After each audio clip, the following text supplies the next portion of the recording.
Dominique Biras. Le merci quand même pour Jacques Chalot, c'est toujours agréable. Après, ça nous rappelle 2020, nous avons gagné magistralement les élections municipales en terrassant notre adversaire, en écrasant comme un big pack, en réduisant la portion congrue. Et nous devons faire attention parce que nous n'avons pas lui donner l'occasion de refaire surface, de renaître de ces cendres. Et c'est aussi l'enjeu de ces élections. Faire en sorte que celui que nous avons quelque peu mis un peu à côté, en retrait, la représentation politique au niveau de la ville des Abîmes, puisse ne pas refaire surface à l'occasion de nos dispersions, de nos divisions, de nos erreurs peut-être stratégiques. Et donc, le premier tour est passé, nous savions que nos forces étaient dispersées. Nous avions 3 candidatures issues de la FRAP et de la majorité municipale. Et nous n'avons pas pu compresser davantage, puisqu'ils étaient 7 au départ. Et finalement, après les élections présidentielles, ils se sont retrouvés à 3. Et on n'a pas pu aller au-delà. Chaque candidat souhaitait être présent dans la compétition électorale pour être député de la première circonscription. Puis de temps où j'aurais imposé les choses de façon plus ou moins dictatoriale, mais comme dit le général de Gaulle, ce n'est pas à 60 ans que vous avez commencé une carrière de dictateur. Et donc, j'ai fait preuve de sagesse et d'essayer de les cette nuit pour qu'ils puissent ne pas leur reprocher demain d'avoir brisé leur carrière, leur élan, pour leur faculté peut-être d'être élus dans cette circonscription. Donc, ils étaient 3, finalement, au départ. Nous avons quand même convenu, dans un élan de sagesse, que le mieux placé des 3 au premier tour serait soutenu par les 2 autres, de sorte que nous ayons un candidat unique à l'occasion de ce second tour. Et non seulement le fait qu'aujourd'hui Dominique Biras est le seul candidat en présence, donc il n'y a pas vraiment le choix. Et je pense que tout naturellement, les 2 autres candidats, aussi bien Alice Navajotte que Mme Montou, avec qui il est en communication tout à l'heure, vont nous soutenir d'un seul homme, et je crois que Dominique Biras a adressé ses félicitations très tôt dès la soirée électorale à Alice Navajotte et Mme Montou pour le beau score qu'ils ont réalisé. Tous les 3, ils ont fait à peu près le même score, à quelques centaines de voix près. Biras arrive en 2e position dans la circonscription. Mme Montou en 3e et Alice Navajotte en 4e, on va à peu près à quelques centaines de voix près. Le même score. Je vous demande de les applaudir bien fort tous les 3. Donc maintenant, cette première populaire devant les électeurs comme il a eu lieu, c'est Dominique Biras qui est qualifié, d'ailleurs le seul pour être présent au second tour, les 2 autres ne pouvaient pas de toute façon se détenir. Il est important maintenant que nous affichions l'image de l'unité, avec le candidat unique de la force de rassemblement avenir pour le progrès, la FRAP, et ses alliés à l'occasion de ce second tour. Évidemment, au premier tour, nous ne pouvons pas déployer nos moyens à la frappe, nos banderoles, nos t-shirts, etc. frappe sur un seul candidat, parce que moi j'avais mon candidat, comme tout militant, j'avais le choix entre 3 candidats, j'ai choisi un. Et c'était Dominique Biras. Et nous ne pouvons pas déployer nos drapeaux, frappe, etc. sur un seul candidat. Ok? Et donc on est resté un peu en quinconce. La demi-posture, on n'a pas pu déployer comme on a l'habitude de le faire dans d'autres élections, l'armada, les stratégies et la force d'entraînement qu'a la frappe. Là maintenant, que nous n'avons qu'un candidat, nous devons pouvoir le faire. Le temps est réduit pour que nous allons crescendo jusqu'à le jour de l'élection, mais nécessité faisant loi, nous devons activer les choses, de ce que progressivement, jusqu'au samedi 18 juin 2022, nous puissions monter en pression et que la frappe montre son vrai visage, celui d'une puissance non seulement démonstrative, mais aussi opérationnelle, pour gagner, arracher cette victoire samedi 18 juin 2022. Et je crois que c'est possible parce que, mathématiquement, les choses sont claires aux Abîmes, la somme des voix de nos 3 candidats frappe, majorité municipale, dépasse celle de M. Servat, largement. Et dans la cité. Et dans la circonscription, c'est à peu près bita-bita. Ok? Donc, nous avons la capacité, vous avez seulement, que nous avons, je crois que nous avons au moins 10 000 voix, voire même plus. 10 000, oui, au moins 10 000 voix ou 11 ou 12 de réserve par rapport à ce que nous avons fait aux élections municipales. Le fait est que nous étions non pas divisés en trois, parce que les trois candidatures ont eu 2000 voix et quelques, ok? Mais nous étions divisés en quatre. Le quatrième, ce sont les abstentionnistes, les frappistes, les alliés sympathisants. Ils étaient les plus nombreux. Et je peux en témoigner. Je peux beaucoup monter qui vont attendre le second tour. Ils n'apprécient pas cette division, cette dispersion des voix de la frappe. Ils vont attendre le second tour pour pouvoir voter. Donc les 10 000 voix que nous avons à peu près, grosso modo, à la frappe, doivent pouvoir s'exprimer au deuxième tour face au candidat. C'est vrai qui a fait le plein de ses voix, parce que c'était organisé, c'est normal. C'est ça, il est son temps. Donc depuis plusieurs mois, il travaille, il essaie de faire rassembler sur le plein de ses voix. Il était le mieux organisé de tous les candidats, il faut le dire. Parce que la patrie est en danger, ça a été porté maintenant. Mais là, nous devons nous organiser pour engranger tous les frappistes qui existent. Nous n'avons pas changé d'avis, nous n'avons ici aucune démission, en tout cas officielle à la frappe.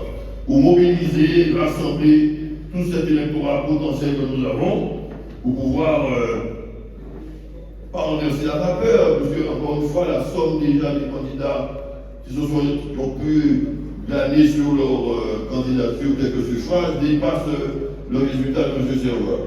Mais pour pouvoir mobiliser toute cette foultitude de militants, sympathisants, au sens large de la frappe, électeurs de la frappe, pour gagner ces élections. C'est possible dès lors que nous le voulons. Ça ne dépend que de nous.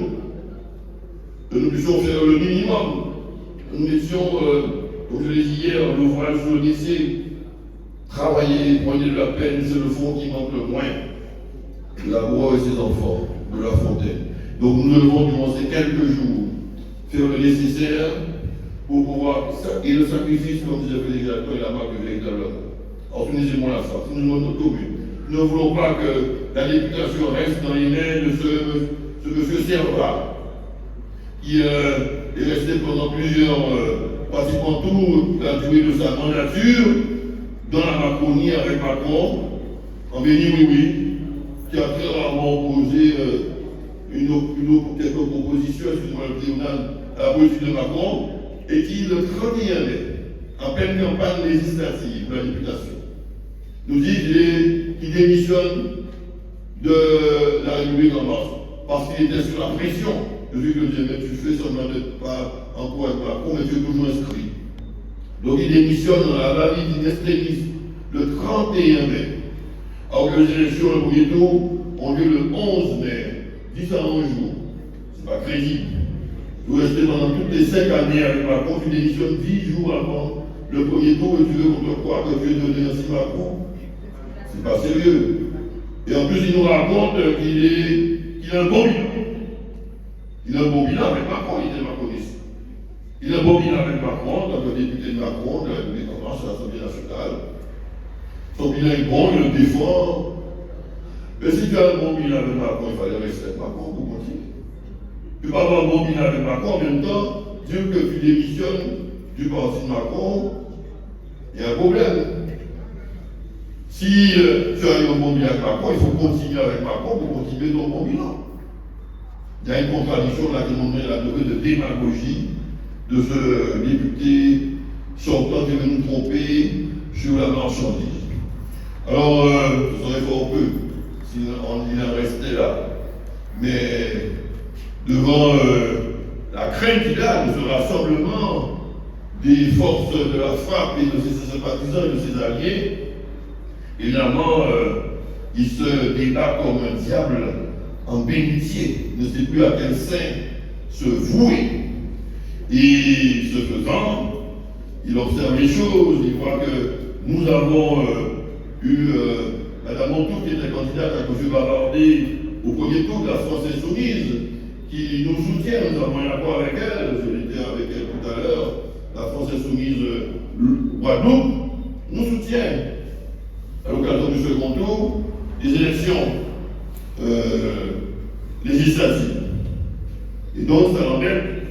Alors, comme il n'a pas eu, il a tenté, il a vu la France Insoumise locale, il a dit non, je soutiens Dominique Biras. Il a vu Guadeloupe Unie auparavant, Dominique Biras, notre candidat, les accusés de tous les maux et arracher, semble-t-il, mais ça va sans doute infirmer une investiture des dirigeants nationaux des papas blancs de la France insoumise, alors que localement, les représentants de la France insoumise guadeloupéenne lui ont dit non, on ne veut pas le croire, nous soutenons Dominique Biras. Donc ce sont des comportements dignes de notre temps qui discréditent, ce faisant, la classe politique.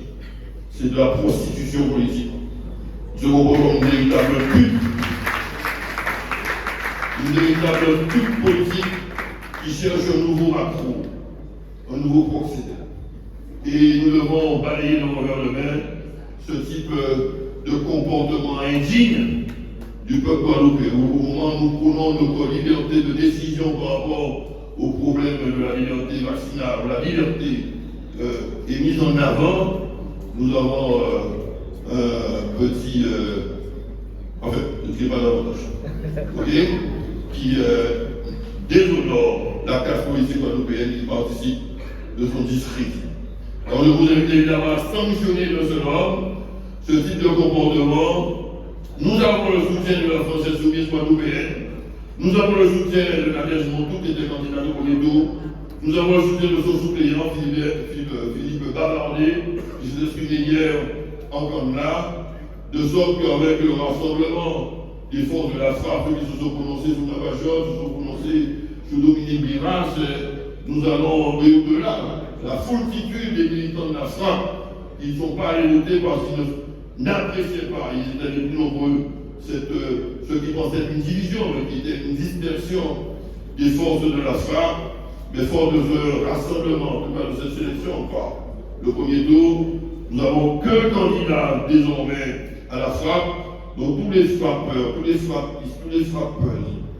OK, doivent se rassembler derrière ce seul candidat, sinon, je vous le dis comme je le pense, ceux qui ne se mobilisent pas à la frappe, aujourd'hui, derrière Dominique Biras, je vous le dis comme je le pense, ceux-là, ils ne méritent pas de rester désormais à la frappe.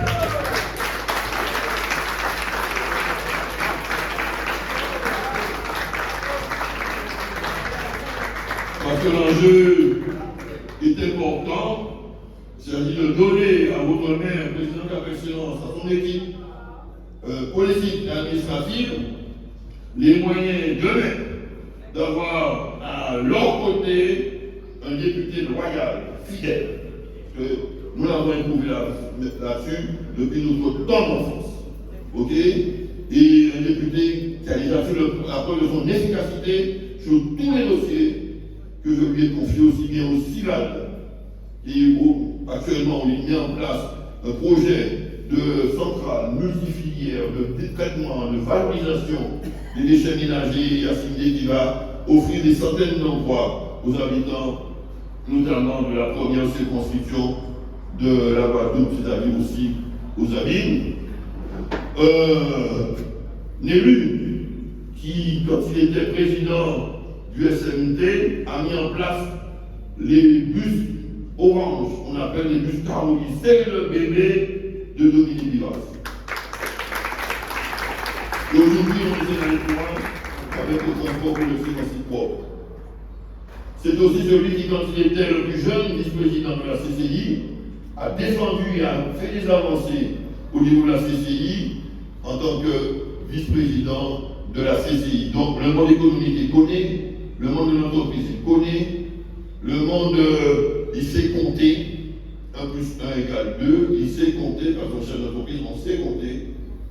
Il connaît aussi les problèmes de souffrance et de besoins des travailleurs. C'est aussi, il est confronté à eux tous les jours. Okay? Il connaît le monde de l'économie.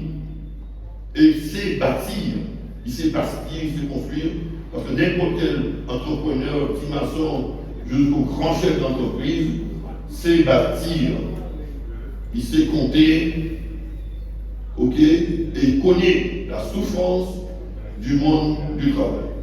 Donc ça n'a pas de prix, ça vaut toutes sortes de diplômes, toutes sortes d'expériences humaines. C'est pour ça que nous l'avons choisi.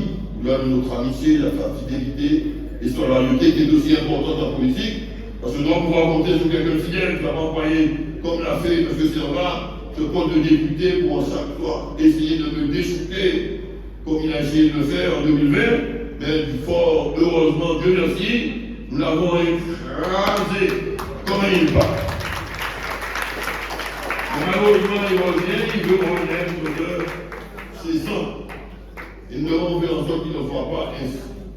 Alors, nous devons faire confiance à Dominique Biras et le mettre dès le samedi 12-18 juin 2022 à la députation. Ce que nous ferons œuvre utile.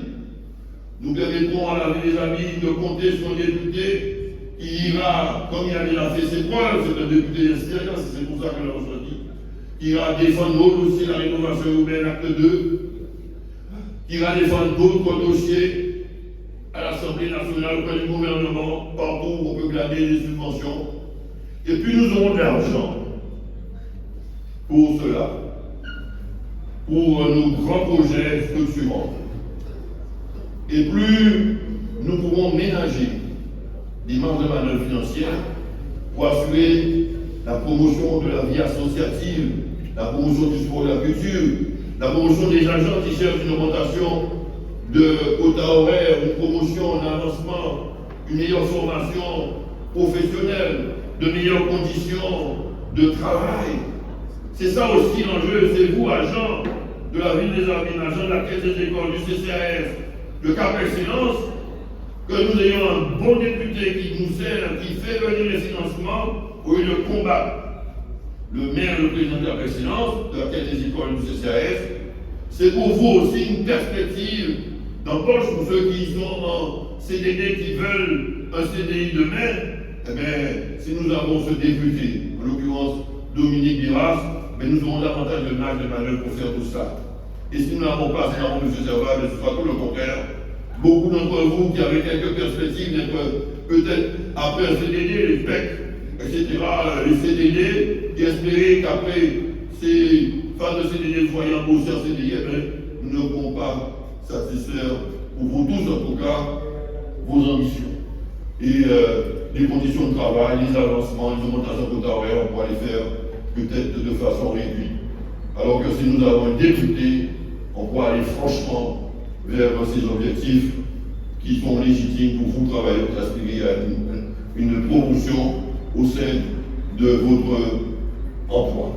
Alors, les choses sont sérieuses, ce n'est pas un détail, cette élection présidentielle, c'est le complément des élections, ces élections législatives, c'est le complément des élections municipales.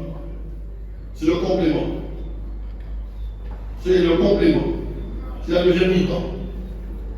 Il faut aussi, j'ai souffert d'avoir un député Servat qui nous a dit à l'époque qu'il n'y aura pas de salle d'essai. La salle photo ne se fera jamais. Il n'aura rien donné. On s'est battu sans lui pour avoir le financement de l'État. La rénovation urbaine, l'école priorisée, tout ça, c'est du baratin. C'est pour gagner les élections en 2014, ça va rien se faire. Restez faire, non seulement on va attaquer nouvelle école à Canton, on va attaquer Vieux-Bourg pour la rénovation acte 2, sans son aide. Sans son aide. C'est le même qui a subi les contrats aidés, les emplois jeunes. Ok? C'est lui qui relayait la promesse du président de la République, M. Macron, de donner 400 millions pour l'eau. Nous avons à peine quelques millions pour l'eau, et ces 400 millions, mon œil, on ne les a pas encore revus. Pour l'eau potable, alors qu'il faut aussi autant pour les eaux usées. Ça, c'est la réalité. Alors, je ne sais pas si on devait écouter votre futur député. Ne nous trompons pas, l'heure est grave.